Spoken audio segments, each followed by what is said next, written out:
Good evening and welcome to Shop Night Live. I'm Tom McLaughlin. There's the camera lady. Hi, everybody. Oh, that's nice. We have a very special little video to share with you tonight. And from reading the title, you probably already gathered, it's the finally, we found the long lost video of Pug Moore and his shop. So many of you heard me talk about him on and on over the years of sharing woodworking. But for those of you who didn't know, I'm just going to talk about him for about 20 minutes. No, I'll just say very briefly. We actually moved to North Carolina to learn the craft of woodworking. And while down there, after being down there for several months, I just kind of bugged this guy. Went up to his shop. He was 73 years old, and he had been making furniture in that shop for almost 60 years. Well, he 55 years with his dad initially. And he was just an amazing craftsman, a really great at 18th century furniture, kind of a legend in that area. He's in the Rocky Mount Hall of Fame. And but he was so highly revered as well, just as a person. And I didn't know all that. I just followed that unseen hand, and was welcomed into his shop by Pug. And he did take me under his wing. He had like 6 men working there. There were actually 7 for 40 years. There was, 4 cabinet makers, a chair maker, a finishing man, and an upholsterer. And they never had to advertise for work. Can you imagine? And the thousands of pieces of amazing reproduction furniture that came out of there. Very humble place, but rich in history and really memories for me. You could just feel it when you walked in that door, and everyone just loved being around Pug. And I think you'll see why. Finally, you'll get to hear his voice and see him working on a few pieces of furniture. And I'm not even going to tell you any more about the video, but just to say that this predates us walking around with our phones taking videos.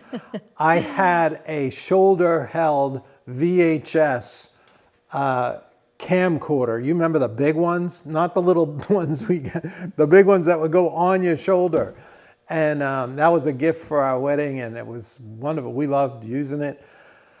But it actually was the first video we ever made. And then we have a second one. We'll stop for a second to take questions after this first one. It's pretty short. And then the second one is the debut of the camera lady behind the camera.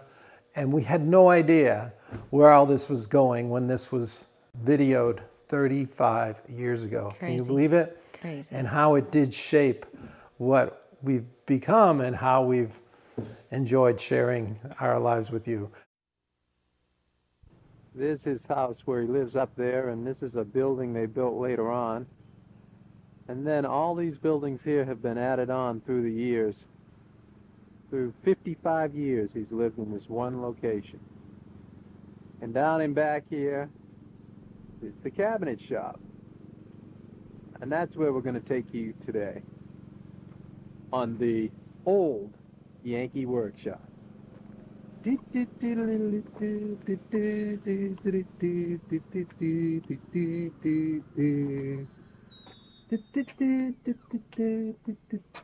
Well, welcome back to the old Yankee workshop. Now we're looking inside Mr. Moore's cabinet shop. Here's just hundreds of patterns from all his years of doing this kind of work. You can see them hanging up overhead. This is where he does the lathe turning. You can see he has a double bed on that lathe where he can work on a full-length bedpost up to nearly 8 feet long. There's a few in the corner. And as you come around,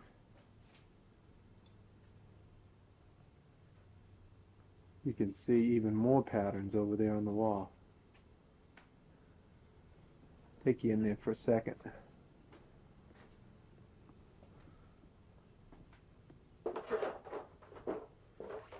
Here's some of the many chisels.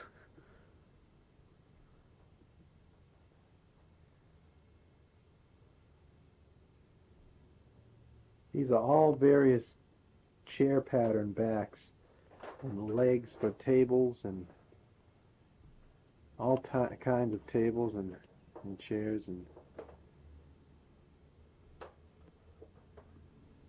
and here's the lathe itself and a few posts. Well, let's go out into the shop and show you what we're working on. It's a little messy because it's been busy, but I think you'll be able to see.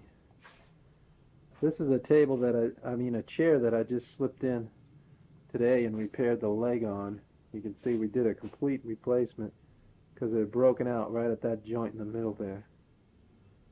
Kind of a junky manufactured chair, but it doesn't look like that at first glance.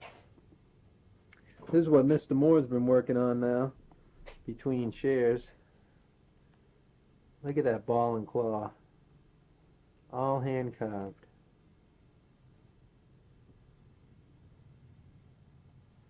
This is going to be a high boy chest. That's just the base of it. And he'll add another larger piece right on top. End up being a little over 6 feet high. Here's one of the chairs we're working on. Just getting the things fixed. Mr. Moore now. Did you get it, Mr. Moore? Yeah, I got some filling here. I think it's going to be about right. Good. We're going to know in just a few minutes. Here's where he works most of the time. He's told me about the history of the guys who worked in each corner. It's really interesting.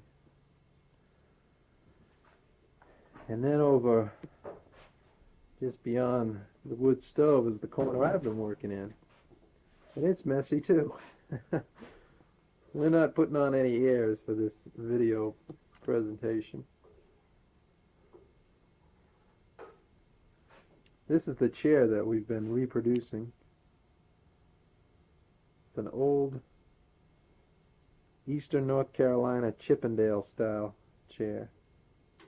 Here's one. No, that's another chair I'm repairing.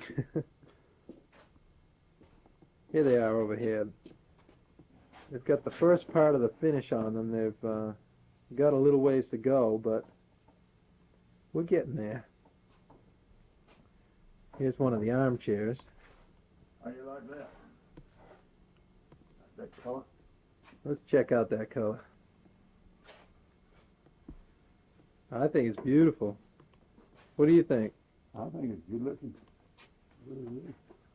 You mean you're happy with it? It's dark enough or not, but You mean you're actually happy with one of the... to begin with, You're actually happy with the color you got? never am. I know. Usually I don't get happy right off the start with. I have to work my way up to that. I think I'm going to put some more color in this here. I don't know that I got enough color in it anyway. Yeah. What do you think? I don't know. I think it might not be taken because we got that shellac on there. Well, that was the idea. I didn't want to take too Right. much. I like it. But I think, That gives it some richness. See that mahogany? yeah. But I have mahogany and walnut together in here. Uh-huh. In order to, I don't want it too brown. I don't want it too red. Uh-huh. It's just right. That's right. Mr. Moore, you're a natural for these videos. I think we could make these and sell them. You think that? Yeah. Well, we'll try anything one time, won't we? Yeah. I'm gonna go mix this up a little darker though. All right. See if I can get we'll show you up in the finishing area, right up here. We've got chairs everywhere, really. Trying to get these things finished and out of here. There's another. This is where we do all the finishing. The spray gun, the exhaust fan, and that chair right there is an extra we made. That's going to be in our house soon, so you'll be able to see that when you come over. A few little nice details on this chair I like.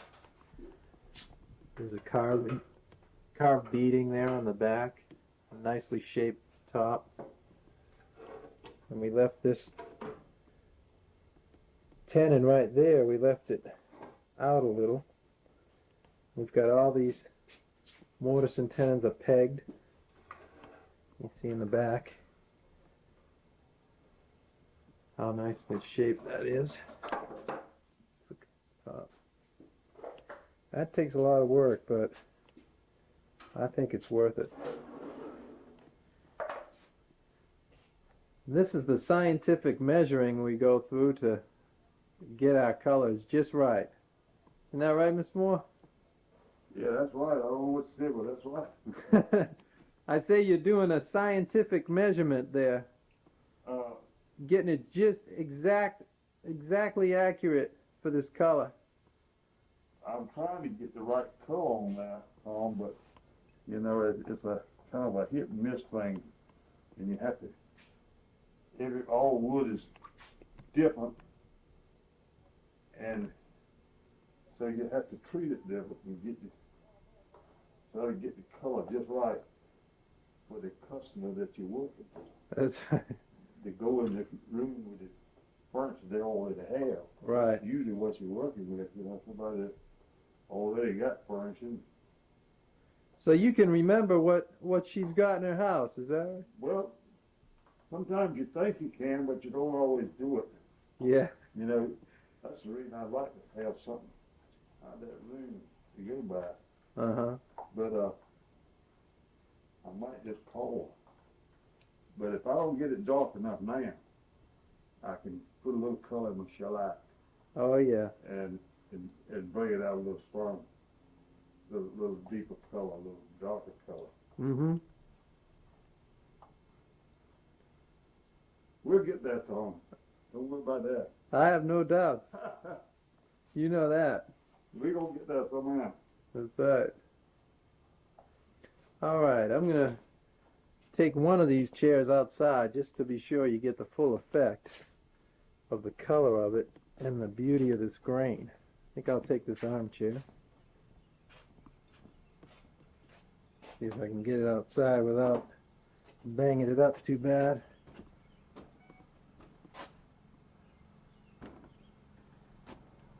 Okay. There we go. Now this doesn't have the color on it yet, but you begin to see the beauty of that wood. I just love that walnut wood. You can see what we're trying to do here.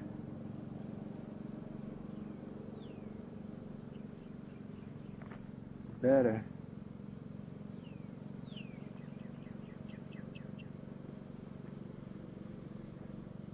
So we're making a set of 8, 2 armchairs. It's expensive. A set like this goes for between $5,000 and $6,000.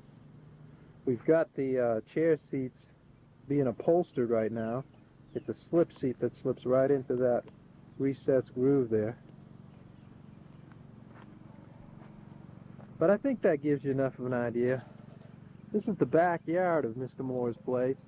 In there he's got all kinds of walnut, cherry, mahogany. Things, some pieces have been saved and stored away for 30 or more years, waiting for just the right project. His land goes all the way back there. These barns have just been here for years and years. This shop was built in 1947, just after the war. or so I'm told. Well, that concludes this week's edition for the Old Yankee Workshop. Hope you'll join us next time when we'll talk about table legs, ball and claw feet of the elongated style. See you next week. Well,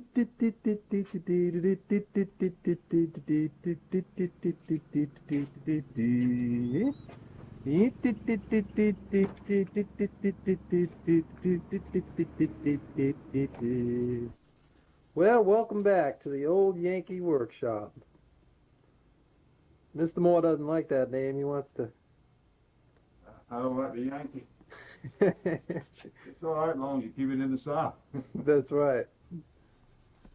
No, I ain't got nothing against the Yankees.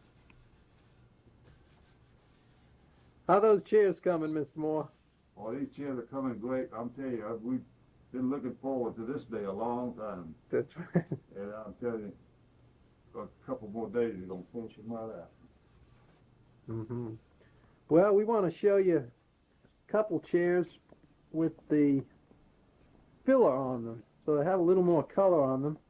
We also want to show you the seats that came over just about 15 minutes ago. They were delivered, and there they are.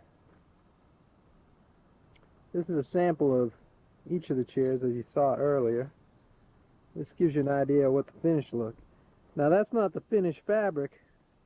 The lady who wants them will pick out the fabric she wants, but that's pretty much how they're going to be.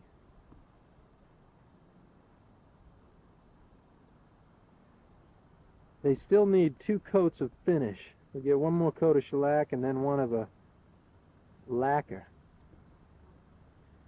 But this will show you what the seat frame is like. It just inserts right in there. And that's made out of cherry, good hardwood. And that's the upholstery job he did there.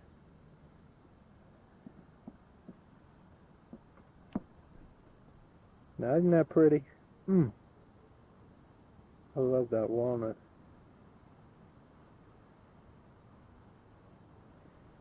And thus concludes this extended version of the Old Yankee Workshop. Bye. Well, there you have it. Seems just like yesterday. A little walk down memory lane. I hope the quality was good enough. I mean, it is an old video to begin with, but we'll upload directly from there. So, well, I know I didn't show up in that video at all, being behind the camera, but... We got lots of comments about your accent swaying between your New England accent and a little bit of a swaggy Southern twang. I did throw a little of that in there. It's hard not to when you're hanging out with Pug all that time, you know. But yeah, it was. I didn't know who my audience was going to be either. But at the same time, yeah, we tried to keep it real. There was no audience until right now. 35 years waiting for this audience. Yeah, right. We were crazed at how foreshadowing, how many, like you mentioned, selling videos, at PBS, you know, it's really so I know. wild. I was just goofing around because the Yankee Workshop was fairly new then in the 80s, you know, and this was 91. So we had just moved down from New England, and we actually lived in the next town over from where they filmed the Yankee Workshop. We were in Lexington, Mass. And so we were very aware of it and watched it a few times on TV. But so I was just goofing around. I figured it was just going to be our family who would ever see this. Had no idea that I was going to be talking about. Yeah, that's where it was from. Yeah, idea. That's where it was from, because when we moved, we were the only one in both of our families that lived at a distance. So we would make these videos on this clunky, large video and send home these massive VHS tapes, and they would. I think they'd watch them. We never knew really, but so far distant from texting someone a video like I did today. It's just crazy. Yeah. it was great fun though. But I'm so glad you got to hear Pug. You could hear just his demeanor.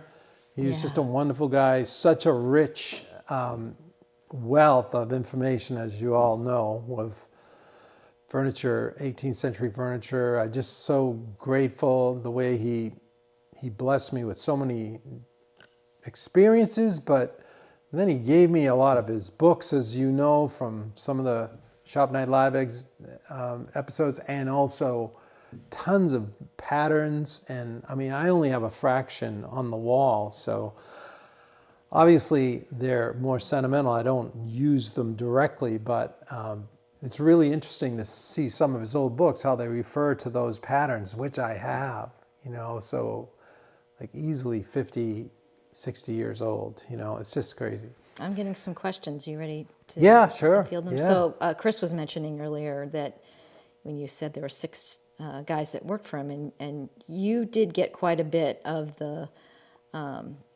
inheriting books and patterns and things, but there were others who also shared in that, right? Or how did that There was go? one or two others, though. There was a couple older guys, but there was really just one other woodworker who was Bill Edwards. Some of you in the Sapham group might know him from North Carolina. He was a friend of mine, and he loved Pug, and also he would come out from Raleigh and visit with him, and he learned a lot from him too. So we shared in some of the things. In fact, Bill and I, Pug let he and I choose and split the bedposts. So when you come in and you see a ton of bedposts, that's only half of them. Bill recently called me and asked if I wanted to come down and get some of them, and I would love to, but I mean, I got to start winding it down too. He thinks you're the young guy. Yeah. And you are still. Yeah. Mark's asking, was that a Delta lathe that he had in there? And I also had the question, why did he have so many lathes? Was that a... Chisels? No, lathes. Well, I thought the question was how he had so Chisels, many probably. lathes. Yeah. Well, yeah, no, only the one lathe there. But the double bed made for the length. But yes, you're exactly right. That's the old standard Delta 42-inch lathe. They were ubiquitous, right? They were everywhere, and they were very affordable. And then I'm not sure why all the chisels. I mean, if I showed you them, you'd see why they were still there. They didn't throw out the old ones, but they had been ground down so short. There was a lot of them that weren't really usable. A lot of them were the good old Buck turning chisels, Buck brand, which I used some, but so he had a variety there. I don't know, I might have had mine there too, because I had a set I would bring up. You're right, it was the turning tools, my mistake. Yeah. Did you notice the turning tools, the table they were on? They were on a lowboy base that was still, he put a little piece of plywood on top of a lowboy base that needed to be finished. And that was there the whole time. That's funny. So It's all unfinished relative, projects. right? Yeah, we all have them, right? He didn't have a maker's mark, just his signature, right? Or did he use, I guess he did get a stamp at one point, right? He did. He had labels which he would put on too. He had a stamp he would put on books and things, and invoices and whatnot. But he had a little label he would stick on when people wanted. There was a time when he used a burner, like I have a chair that has his brand, like he had a branding iron. They did some of that, but usually there was a sticker of P.A. Moore's Antique Shop and reproductions. They would use that. Like a lot of traditional 18th century makers put sticker labels and then would sign on them, like John Townsend and others in that era. So that was a thing.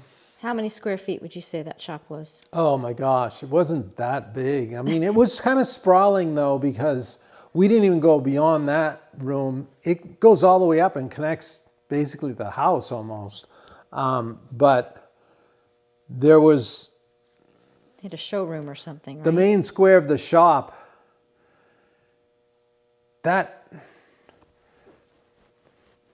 That might have been 25 by 25 or 28 by 28. I don't know. It wasn't that big. Then you'd go up and there was the finishing room. And then beyond that, there was a whole other section where the upholstery was done and the furniture would be stored. And then up beyond that, he had an antique, what he called the antique shop. And they sold antiques there as well. So, Which years would that have been, do you think? what years? What years was that place really active? Oh, it was the 30s, 40s. He was born in 2016 and started really full at it when he was 20. He drove the delivery truck for a little while, like furniture.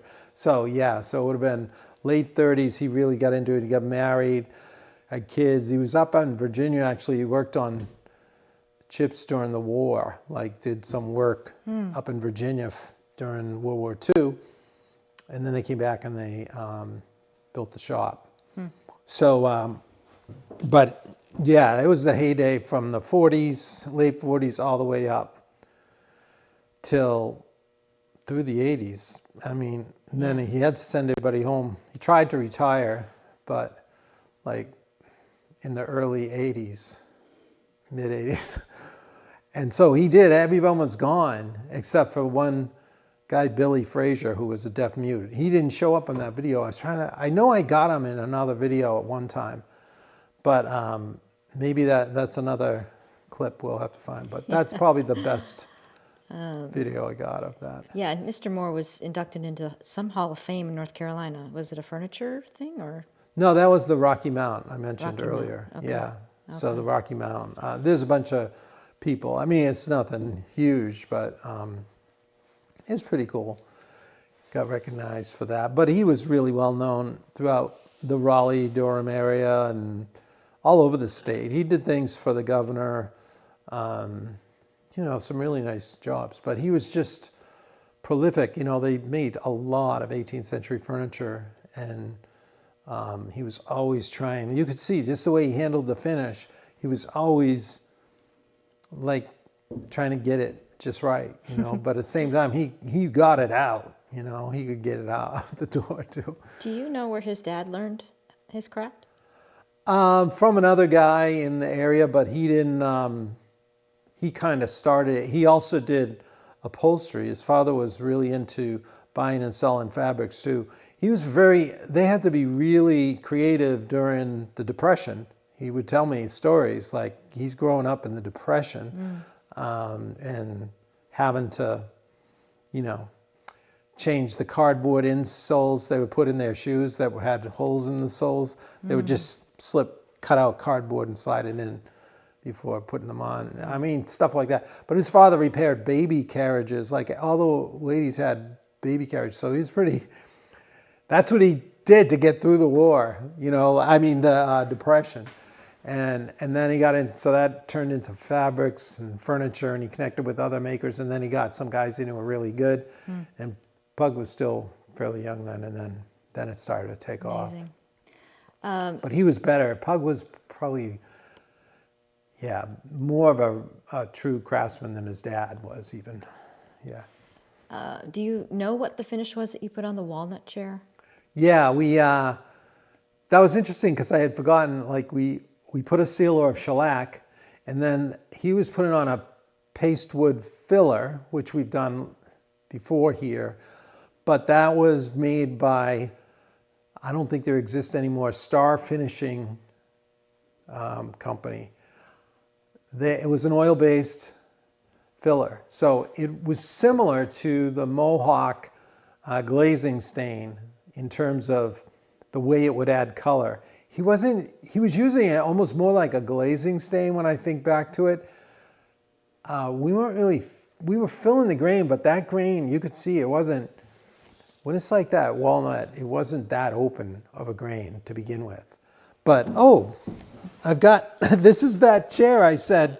Yeah, Laura asked if you still have it. Yeah, I said, this one's going to be in our house. It's been there ever since. Ever since. And it's been recovered. Many of the class students that came last year sat in that chair for lunchtime. Did I show them this? Oh, yeah, that's right. Made by Tom about 1991. Look at it's got dog chew. Yep, it's been Love that well dog. loved. Is that, can you show me the, What? I just did it in pencil. okay, there you go. It's hard to see. Can you see it? Yep, hold it still. Thank you. Look, I spelled THOM. It's back in the thom days, I was trying to trying to be an artistic yeah, thom. but it's got orange shellac on it, and the filler, which did fill the grain, so it's a little darker. But this needs actually refinishing now. It's been kind of beat down. The shellac was like worn off that front from a few years of abuse with children and whatnot. So Did the shop smell nice of all the dust and the oil and all that oh my stuff? gosh, yeah, that's what people would always comment on. People do that when they walk into this shop now, but I don't smell it. I don't think my shop smells like his shop. I mean good, right? Like it just had this antiquity. If you got up where the patterns were laying flat on the high shelf, the dust was really thick, because some of that stuff hadn't been moved for a long time. So just crazy. But yeah, it's hard to believe, in those videos, he was 74. So not that far away. Yeah. I'm going to hopefully transition into a Pug Moore character and just do this as long as I can. So it's so crazy, right? Now we can have this virtual shop and just connect with people. Like we had to move 700 miles south to North Carolina to get that experience, And we didn't know that experience was coming. We went down there without, well, we did have We had another craftsman we arrangement. worked with for like Yeah. 3 or 4 months, but that didn't pan out. And so then I started just going up and visiting Pug and saying, hey, I'll help you. And he saw something in the potential, and also he was backed up for work. He had a lot of work to do. So it just worked out beautifully, when I think back to how it's gotten, it's Yeah. crazy. Pug's training. You said he learned from his dad, or?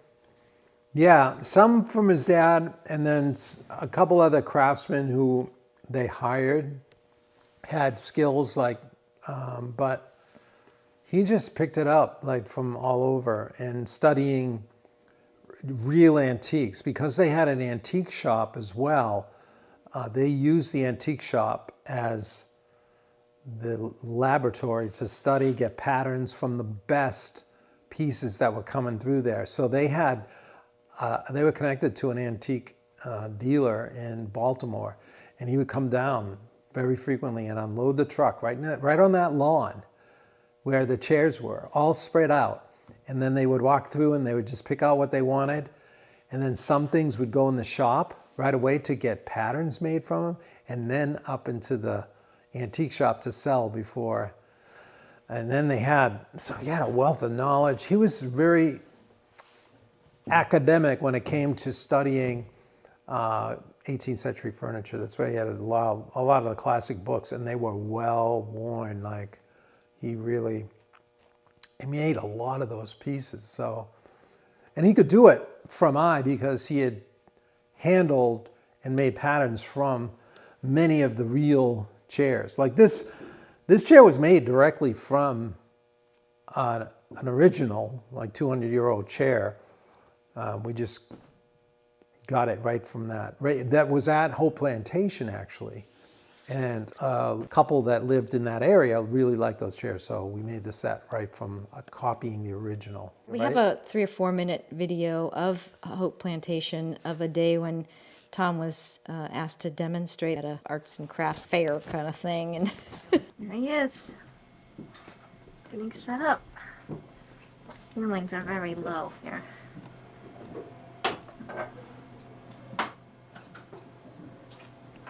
Hi. Hi. There's the bench. Oh, it's so pretty. Show you some of the highlights of the bench. See those dovetails? Gorgeous. He just built the top, The base he'll build again later. This is one of the doors to Tom's corner cabinet that he's making for Hope Plantation, which will be 9.5 feet tall. At the bottom, you see there's two wood panels in there. That was so that the wife could have all of her china displayed nicely and still have a place where she could put her dirty dishes after dinner. No one would see them. Clever.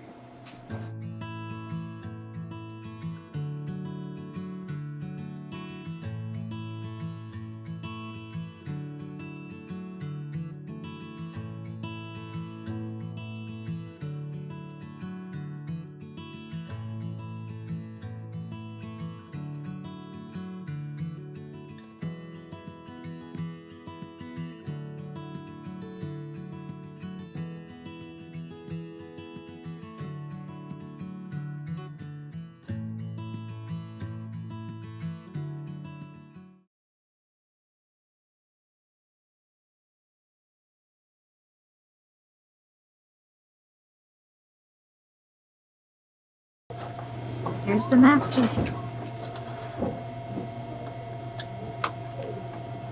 he cute in his little apron? Yeah. Granddaddy, you love that pistol. I bet you. Yeah, lucky. I bet you. Okay.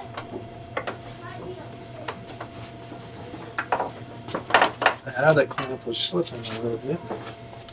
Oh, this one.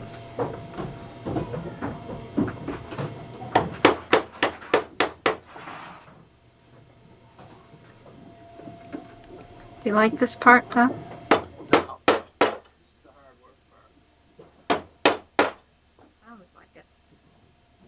How come you use that round hammer instead of a sledge type? Because believe it or not, the round shape delivers all the impact wherever you hit it. So it hits truer. A flat one, if you hit over here, it'll turn like that. The blow won't go right through, but a round one, this is a carver's chisel, but even if I hit it off center, the roundness delivers the impact on that small area. So this is a carver's mallet. So you have to probably have a round head to the chisel too, right? No? No, flat is fine there. But it hits good and solid every time. And you don't need to look at it or worry about it. Very interesting. It's got a good weight to it, too.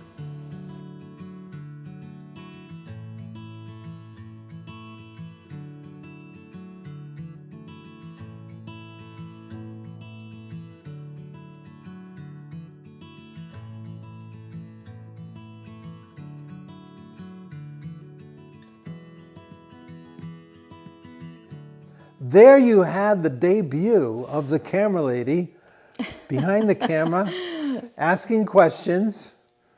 I think that was the last time I did that until we started it up in 2016. Looking at that made me so struck. It was just so natural for you to start teaching something. That's your gift. Gordon's asking, as much skill development, you seem to have developed a reverence for the tradition of the craft. Hard to put that into words. Have you been a mentor like Pug was to you? Have I been? Well, I try to be. I've had a couple guys worked in the shop, one for 4 years, one for 6. So I tried to, those were pushing it days, and we were making 18th century reproductions. They were both really fine young men and really had a good time. But I wasn't that older, seasoned, grandfatherly role. He was like that to me, and I've shared with you before that various circumstances. I didn't know either one of my grandfathers, really. So one was killed before I was born, and the other when I was just 5 or 6. And so I didn't know them. And it was I didn't know what I was missing until I had that time with Pug. He was like that in so many ways. So we just shared a connection on a lot of different levels, and I was just so grateful for that experience. And you know, I love making furniture. I really did, and I've told you many times, you know, like that. I was fine just making furniture. I taught, but it was hard to do the teaching and the furniture making as a business at the same time. So we had to make a deliberate decision, and it felt like the right time, you know, and I'm starting to feel isolated, and so it's really come around. But just to get official for a second here, and what's going on right now in the shop, we have been recording and building the Demi-Lune table project for the last, well, we're doing our 7th and final session this Saturday morning at 10 a.m. So if you're in the neighborhood, you can watch that, or you can go back and watch all of those episodes. If you're not, you can sign up for like, it's cheap for a month. Or you can join, you know, you can try it out. Or you can buy the project. I just Yeah. wanted to add, while you're talking about this, in answer to Gordon's question, that one of the things that your heart is to be a mentor, and the reason we went online was so that we could scale that to a larger group of people, rather than making only those that could come here have access to that, because not everybody can do that. It's financial outlay and time, leave your homes, and so the online option really spreads that out. Yeah. I've had I've mentored over the last 20 years, 25, a lot of guys actually in prison, believe it or not, have made like Pug Moore type pieces in the New Hampshire State Prison, done a lot there. But yeah, I just love sharing the craft, obviously. I'm always surprised how many people will listen to me blabber on. You know, I know, but I really love it, and I love. It's a lot like I'm just talking to you like Pug would talk to me, or like I would want anyone who's explaining it. You know, because I feel like that guy in those days that was going through there and wanted to drink in as much information as I could. So I'm just talking to myself in a way still, and that you respond to it. It feels great. And I made a lot of friends, and I have learned a ton from all of you. I don't know if you picked that up in the video, but several times Pug would say, "What do you think? What do you think?" And I was always just like stunned, like, why is he asking what I think? I don't know. Mm-hmm. And but he was. That's the kind of guy he was. He was just somewhat, but he knew, you know, like he was working his way to that color he wanted, or to the shape, like those arms on that chair. Those were so sculptural, right? We haven't done one like that, but those were like gorgeous pieces of work. But I know this has gone a while, but I did want to show you, give them a little quick peek at the Demi-Lune, what it's going to look like. I'm going to share the top, making the top this Saturday, and we'll glue up the base, and then we'll talk finish as well. So there it is in cherry. So isn't it pretty. a beauty? Beauty. I'm very happy with it. So a lot of techniques in there with the laminating and everything, and just a fun project. But anyway, it wouldn't mean anything without you there watching and being part of our community. So thank you for walking through our virtual purple doorknobbed door. Yeah. That was a fun thing to see that. I know. That's a little nod to the neighborhood, is, you know, Tom's decision to walk through that door and the purple doorknob and all. I've that. had, I can't remember the exact name, I'm sorry, I know I tried to respond, but I've had purple doorknobs sent to me. Yes. Like, I got it in the office. 2 of them. Yeah, It's just awesome. So, yeah, what a memory. It's really nice. amethyst. Is that what it's called? I don't know. But I got the history of that too. So Well, Is that thank it? you all. Yeah. Just wanted to say 7 years of Shop Night Live because of all of you. So thank you. This is a anniversary of that as well. So yeah, thanks so much for hanging out. Look forward to doing some open shops here pretty soon. I've got some ideas and a little bonus content on the Demi-Lune table coming soon. So thanks again for being with us and for sharing this time tonight, and a little nostalgia to memory lane there with Pug. yeah, thanks for sharing it with us. We'll look forward to seeing you next time. On behalf of the Kimberly and myself, right back here on Shop Night Live. Good night, everybody. Good night, everyone.